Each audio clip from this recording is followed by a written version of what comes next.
श्री गुरुचरित्र कथासार अध्याय 14 यवनाला उपदेश। श्री गणेशाय नमः। नामधारक म्हणाले, हे योगीश्वरा, ज्ञानसागरा, पोटदुखी असलेल्या ब्राह्मणांची व्यथा श्री गुरूंनी दूर केली। त्यानंतर पुढे काय घडले ते कृपया सांगावे।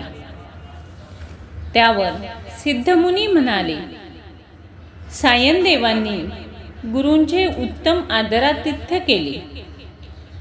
गुरूंनी त्यांना आशीर्वाद दिला, मी तुम्हाला प्रसन्न आहे। तुमच्या वंशात उत्तरोत्तर भक्त जन्माला येतील। सायनदेव वारंवार त्यांच्या पाया पडून म्हणाले, महाराज, माझे एक करुणा वचन ऐकावे, मजवर कृपा करावी। माझ्या वंशात भक्त जन्माला येऊ आणि वंशाला दीर्घायुष्य सद्गती लाभो। त्याचबरोबर आत्ताची माझी परिस्थिती आहे की ज्या यवनाकडे मी चाकरी करतो तो अत्यंत क्रूर आहे। तो दरवर्षी ब्राह्मणांचा घात करतो। आज त्याने मलाच मारायचे ठरवले आहे। त्यासाठी मला बोलवले आहे। मी गेलो की तो मला नक्की ठार मारे।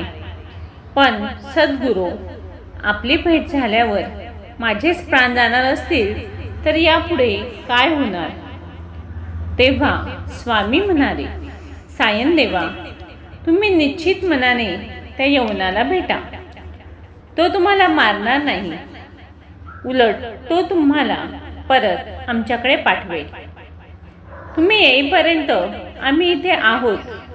तुमचे वंशज परंपरेने महान भक्त होतील। तुम्हाला मुळीच भीतीचे कारण नाही।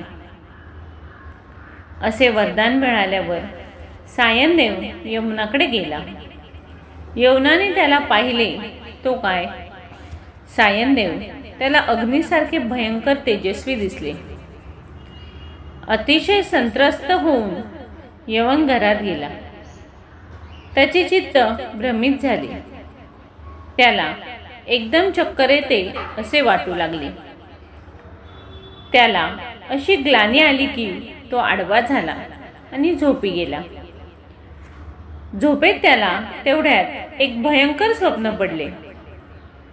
त्याला असे दिसले की कोणीतरी तेजस्वी ब्राह्मण त्याच्या अंगावर शस्त्राचे घाव घालून त्याचे तुकडे तुकडे करत आहे। भयंकर भिवून तो स्वप्नातून जागा झाला।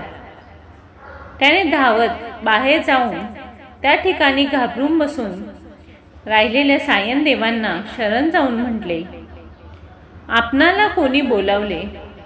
कृपा करून मी सन्मान करतो, तो स्वीकारावा आणि परत जावे।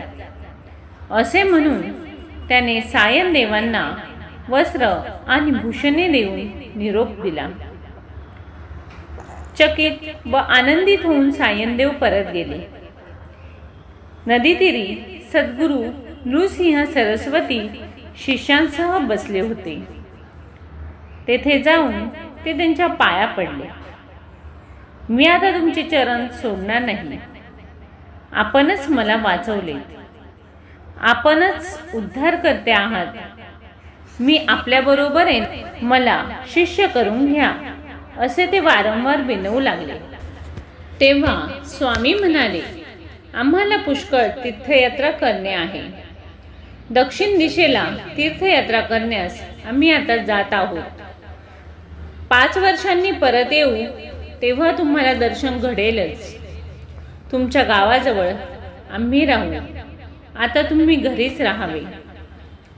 सायनदेवाची अशा प्रकारे स्वामींनी समजूत घातली। तेथून शिष्यांसमवेत ते तीर्थ पाहत पाहत वैजनाथ येथे आले। त्या ठिकाणी ते गुप्तपणे आपले नाव, आपली कीर्ती, आपली योग्यता कोणालाही कळू न देता राहिले। त्यावर नामधारकांनी विचारले, गुरूंनी गुप्तपणे का निवास केला? त्यांच्या शिष्यांना त्यांनी कोठे पाठवले? सिद्ध म्हणाले, मी पुढे सारे काही सांगणार आहे, तुम्ही शांतपणे आणि श्रद्धेने ऐकावे. गुरुचरित्र अपार व आश्चर्यकारक आहे. 14वा अध्याय समाप्त. धन्यवाद. व्हिडिओ आवडल्यास लाईक करा, सबस्क्राईब करा.